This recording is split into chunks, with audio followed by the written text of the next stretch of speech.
Welcome back, one and all. Well, in your case, just the one, unless you're watching with the family, which is also fine, to the Battle Medic Blueprint Part 3, La Fin.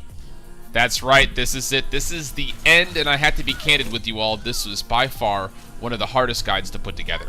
A lot of the items that were shown in Part 1 and 2 were not only able to be rather easily explained, but also easy to show. Here in Part 3, a lot of the things that we're going to be explaining are rather hard to properly show, as a lot of these topics are things that come with experience and feel with the character. That being said, there are a number of things that can be showcased to help master the role of medic, so let's get into it. One topic that always seems to come up while playing Battle Medic is the ability to survive in team fights or 1v1 situations. If you recall back to Part 2, we spent a lot of time showcasing bunny hopping and how it would lead to the ability to be more maneuverable in both low and regular gravity situations. Here we're going to show how to utilize some of that mobility, but in 1v1 situations. Specifically, how to strafe dodge. Using the same idea of bursting your thrusters to bunny hop, we can utilize the same movement in both low and regular gravity to dodge and become more evasive to opponent shots. By timing out those shots, whether they be Titan rockets, gunslinger charges, or assassin Ramirez charges, you can actually attempt to slide left and right at the very last second, forcing your opponent to have to quickly flick shot you rather than just predicting and tracking consistent movement. In this in-game example, you can see that faint line that the Omega gives off when it's being charged. By timing my dodges with the release of that charge, I can avoid the kill shot and actually come back to the gunslinger while he's reloading to finish the kill. You can also use the same technique with the help of your defense grid to dance in and out of the bubble, not only to block damage, but to deal damage, while the entire time you can catch a couple of sustained heals while moving in and out of the bubble. Let's hit the pause button really quick on strafe dodging.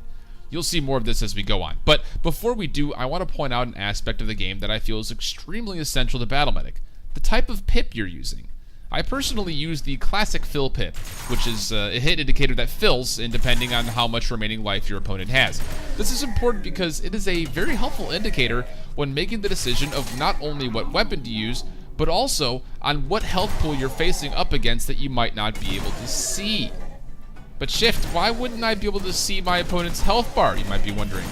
Well, because along with strafe dodging, you can also strafe shoot, something that I've termed as bending your shots. Let's take this example. You have someone chasing you from the blitzball goal here on Mammoth. More often than not, most medics will back up steadily and continue to shoot in direct line of sight of the chaser. However, if we try to bend our shots by strafing immediately after shooting around the environment near us, you can break those lines of sight while still attempting to confirm damage. The whole purpose of this mechanic is to keep you safe while still attempting to deal damage. This can be not only done from left to right, but also from above and below certain areas of the map. For instance, you can see here on station, the same attempts are made, but also using some of the vertical line of sight breaks as well, I'm able to get some damage onto the objective. Well, a couple of kills here and there too. So now that little pip might seem just a little bit more important, eh?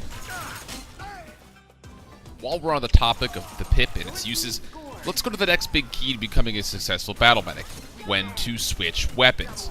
I don't know how often I can say it. Use your Firefly more.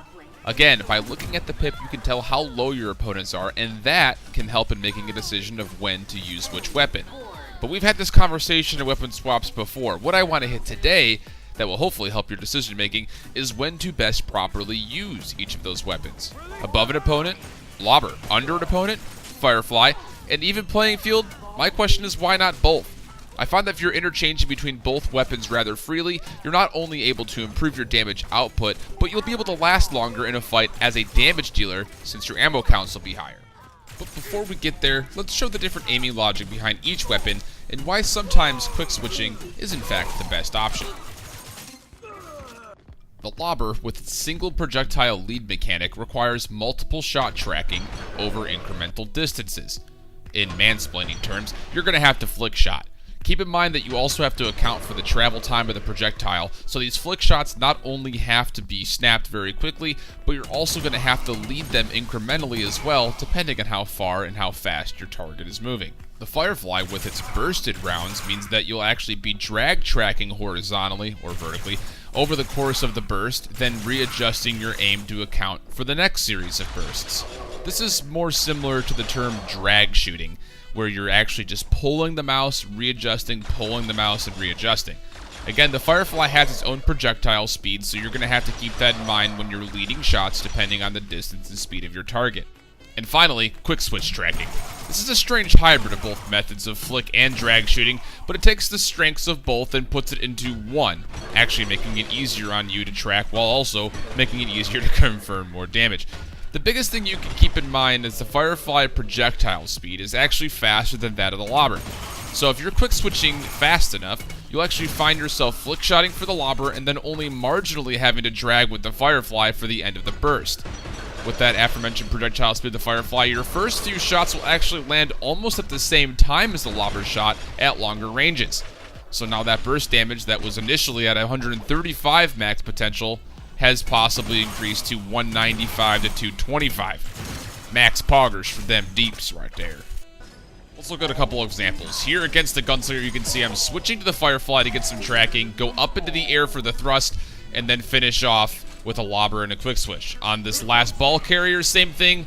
Lead the lobber shot, follow up with a Firefly burst, both confirm for the kill. Example number 2. We're going to take a couple of lucky shots, to be completely honest, on this assassin with the lobber. Notice that they get down to low HP, drop out the Firefly, and then one more quick switch combo to secure that little bit of damage. Here, well on the Wraith, finding a couple of pistol shots, the lucky midair, missing the second, but able to again finish off the kill with that last Firefly track. And last example, you can see here I'm coming into the fight by just continuing to quick switch to get a lot of extra damage in. My teammates are here though, so I'm actually going to try to pull the cheeky Battle Medic flank TM. And same thing, you'll see me actually use the bunny hopping to get up in the air for lobber shots, and then as I land, I'm switching to the Firefly to get that quick combo kill. 3K, easy peasy NP. One of the last things to talk about when it comes to weapon swapping and upping your kill potential is the ability to predict. Not just shots, but locations of your opponents. Some of the roles that Medic has the most trouble with are Assassins and Wraiths, those pesky classes that can close the distance very quickly and then also change their vertical position with you rapidly. Specifically with Wraiths, they typically will try to move side to side and then get above you as much as possible. So the best possible chance you have here is to use some prediction. Instead of trying to hit this Wraith midair, wait, have the patience, and then predict where they're going to land to burst them up with a lobber shot or two. If you start getting adept with quick switching, use the Firefly in between those prediction lobber shots when they're above you to maximize your output. The same can be said for a long distance prediction though as well. As you start to get better with your own immediate gameplay, try to open up that team awareness. A good medic should have an idea of what's happening over about 75% of the map. Team positioning and health, of course, but as well, opponent movement and positioning. Here against this assassin, he tries to peek me, backs out, showing himself over by the statue. As I re-peek, I notice he's no longer there anymore, meaning that he's either trying to chase behind my team or he's backed up into his base. By shooting one random lobber towards where I think he may have gotten to behind my team, I'm actually able to hit a pretty nasty shot. The same thing happens in this next clip, seeing enemies move into the green med pod, but I also see this assassin side screen move from B over towards what I imagine would eventually be our health pots. I don't get the kill here, but the random prediction shot pays off, and I help my team secure another kill in the fight because of it. Oh, and before we go, I have to add this because I still see it happening daily. If you're pre-shielding people routinely in game with your healing drone, you're missing out on a ton of effective HP. Yes, you're giving your teammate an 80 HP shield, but you aren't actually doing any healing. Why would you not rather give the HP shield and then also give some effective healing on top of it? The only time I find myself giving pre-shields to people is if I am looking to pocket heal an objective runner and I have 2 drones to give. But even still, you're missing out on a lot of effective HP to give your allies by throwing a drone on someone who is full HP. The drone is just as easy to break on someone who's full rather than someone who is not. So again, by pre-shielding people, you're missing out on a possible 200 HP of healing on your team and giving yourself an 8-second cooldown. So you tell me, which sounds better. Alright, that's it. That's all there is that I feel like I can visibly show you all in a YouTube series. I hope there was a lot of information gained in this series, and if there's anything that you felt was left out, please feel free to comment or let me know directly. I'm considering adding in little updates here and there along with a Surviving the 1v1 video series where we'll consider pros and cons of matchups versus specific roles. Of course, as always, feel free to drop by the stream, let me know what you think, or if there's any other questions that pop up as you are watching, I definitely look forward to hearing from you in chat. But this wraps up the Battle Medic Blueprint series. Hope you enjoyed it and learned from it, and of course, until next time, I hope that you keep holding it down.